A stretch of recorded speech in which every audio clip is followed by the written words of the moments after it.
Good morning. I'm supposed to be pouring concrete this morning, but we've been getting rain showers and I wanted to get a little bit drier. So I'm heading down the driveway from my house to my neighbor Kayleen's house. She's known as the Crazy Chicken Lady. And the other night I stopped by the house to talk to her husband, and then we started talking chickens. And he's like, I might as well just leave now because you guys are going to talk chickens. So anyway, I asked her, she's hesitant to be on camera, but I asked her, hey, can I come on down and put some of this on camera, because she's got a lot of knowledge and information about chickens and a passion for chickens. So we're going to go visit Kayleen, the Crazy Chicken Lady.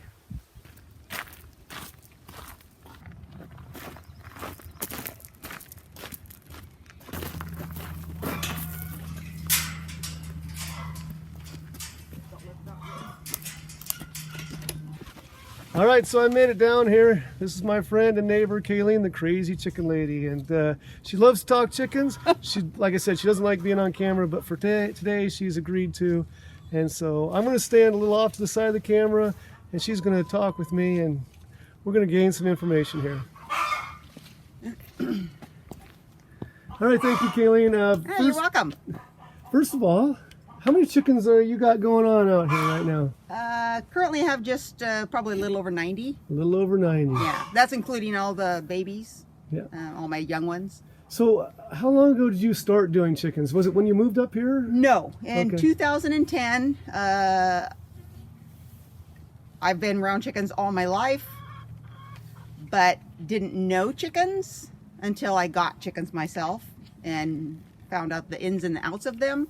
So in 2010, my husband built the coop, and of course I, wanted it big enough to house a dozen chickens.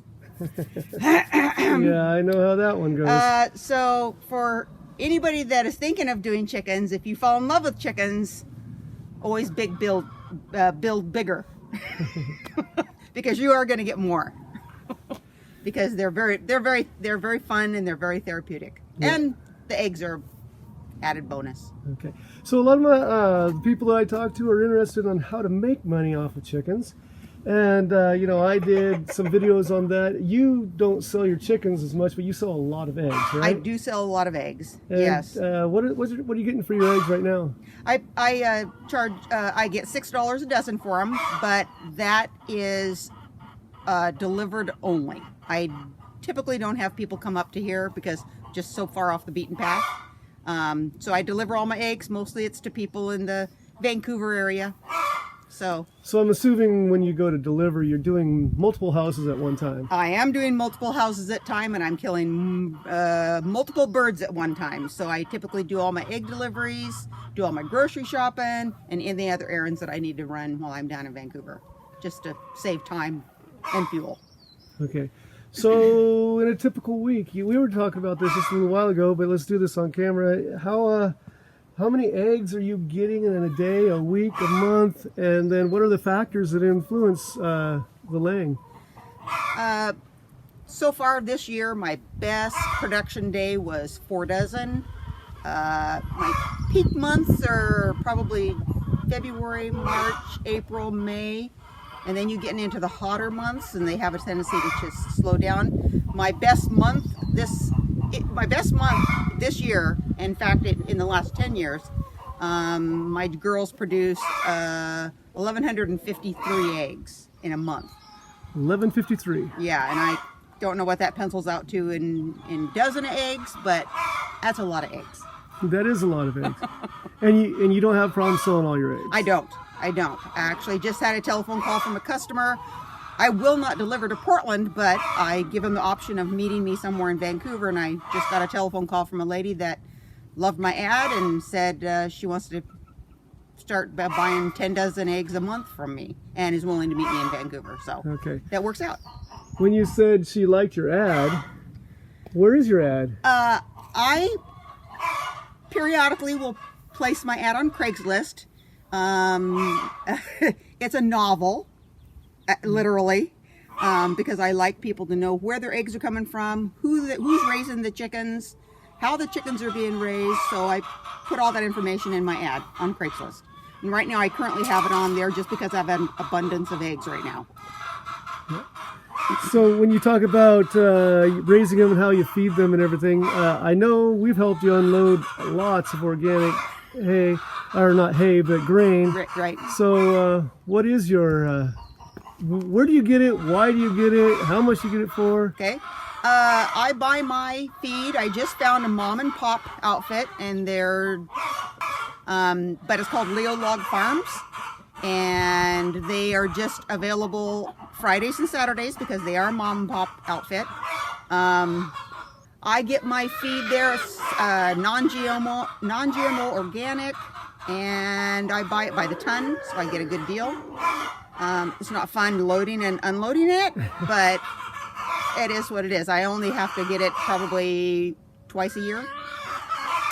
And I save a boatload of money by buying it through them. Typically on a 1.5 tons of feed, I save from your big box stores, and I won't name those big box stores. I save about, I think about $1,170 is what I save buying it by 1.5 tons. So. Okay, we had to move the camera because Kayleen's birds were laying, and they were telling us all about it, and it was getting too loud. So hopefully you can hear her more than the chickens at this point in time. So we already talked about the birds laying and when they were laying really well a little bit, but you know, you had mentioned earlier that the birds lay really well actually right after Christmas, and I was like, it's awfully dark. Obviously, we both put lights in our coop, but you're saying is just the cooler temperature is better, or why? What is the prime time of the year? What are the factors that improve laying, and what are the factors that hurt laying? Deter it? Well, a lot of the number one factor is they need 14 to 16 hours of daylight, and whether or not that is natural light or artificial light doesn't make a difference to them. And I change my lighting throughout the winter every week in half-hour increments until I get to the ultimate hours that they need in the middle of winter to be a good production. Typically, if you didn't have lights on them, you'd probably see your chicken egg production go down about mid-November and start seeing it slowly climb again in mid-February, late February. For me, since I put lights on my chickens, I typically get my best production months are from February, March, April. May has been always my peak production month, and then it starts to taper off because of the hot weather. Okay, so why? It's counterintuitive to me. Why February? I mean, my birds in the summer are out free ranging, so are yours. They're eating bugs and seed and everything else along with it. They seem to be happier. It's not too hot, but you're saying, why February? Why is that such a good month? Well, it might not be with everybody, but it is with my birds. It's just my personal experience as far as February being a good month for them to really start cranking up production after they've kind of been dormant all, well, for the few months of winter that we have. They don't have the natural proteins and stuff to get during that time of the year, but also when you're hitting late spring, early summer, then you've got hens going broody. So there your egg production is going to go down, because when they're going broody and they want to sit on hatching eggs, they stop egg production. So in the summer months, which I've got 5 broody hens right now that I could put eggs underneath, but they're not giving me any eggs right now. And here we are, it's June now. So, and it'll get worse before it gets better as far as broody hens. The most broody hens I've had at a given time is a dozen. Okay, speaking of broody, I've brought eggs down here before, and you've had your hens hatch them for me because mine weren't doing a very good job. How often do you keep eggs to hatch? How many of your own birds do you hatch? How often do you hatch for other people? I typically don't hatch for other people unless I get telephone calls on my Craigslist ad for eggs. That's just kind of a fluke. I advertise for eating eggs, but people call me constantly for hatching eggs. So I typically don't try to hatch my own eggs out and keep those, because I don't want to have, I I don't want to have any inbreeding, so I'll try to move the chicks that I hatch from my own eggs, and then I'll go out and buy hatching eggs from another chicken farmer and bring those eggs in and have my broody hens hatch those out. That way I'm getting new blood into my flock at all times. Okay. So if a hen is broody, I know I've heard there's different tricks, and I've tried some with varying success. Breaking broodiness, do you think it can be done, and what's been successful for you? Again, it's all personal experience and the hen.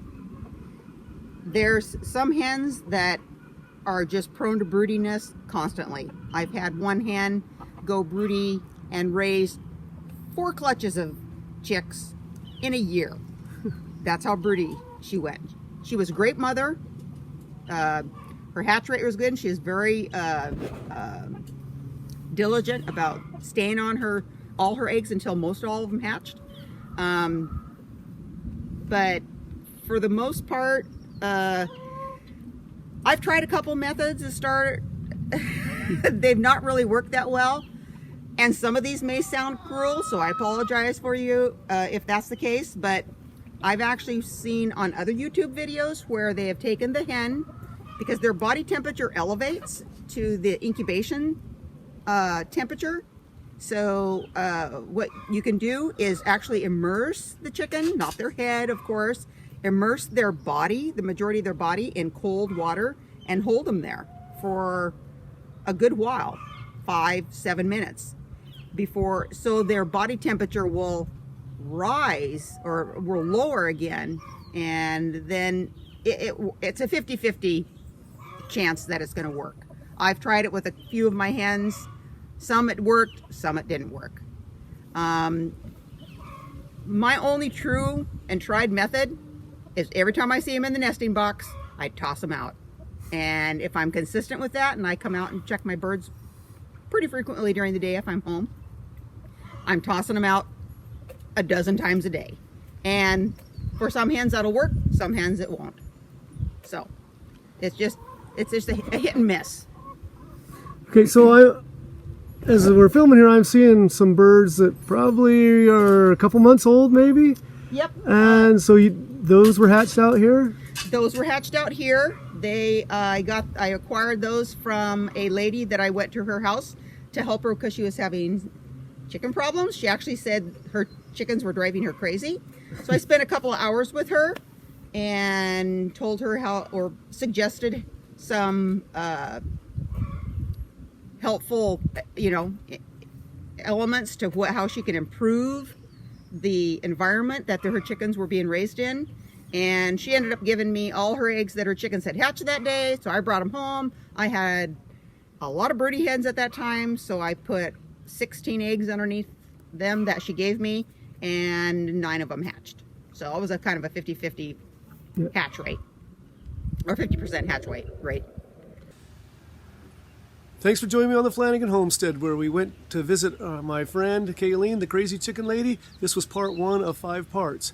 I hope to see you on part 2, where we talk about her favorite breeds, some advice for new chicken owners, and how old you should keep your birds. So I hope to see you again on the Flanagan Homestead, where Christmas trees are my business, teaching including horticulture is my job, and outdoor projects are my passion.